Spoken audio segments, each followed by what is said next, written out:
Ja, druga tekma je za nami, mislim, da smo dobro odigrali, malo počasen začetek, ampak smo pol hitro prišli do te energije pa začeli igrati. Mogoče je kakšen battle več zmagati v napadalni pa obrambni tretjini, še pak več za njihove pete pa po njih, več pakov na gol bi bilo mogoče treba dati, ampak overall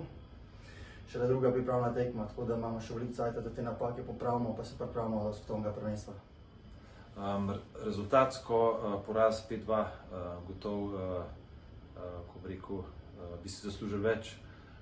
samo, ko smo že rekli na začetku teh dveh tekem, da se ne bomo toliko, da ni bil fokus toliko na rezultatu, je bil bolj na igri. Smo že par fantov, ki ni bilo z nami že letos, smo videli tudi, hoteli videti, kako bojo oni igrali. Je bila pa razlika danes na manjših detajlih, začetek vsake tretjine. Tukaj smo dobili ta prvi dva gola, prvo tretjino in ta zadnji gol na začetku tretje tretjine, ko smo tudi imeli powerplay, tako da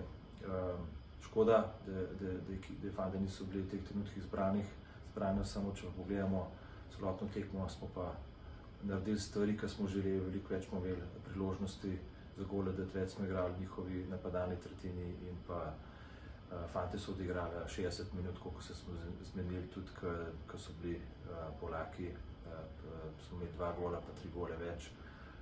bi lahko fantje rekli, da je konc tekme, pa so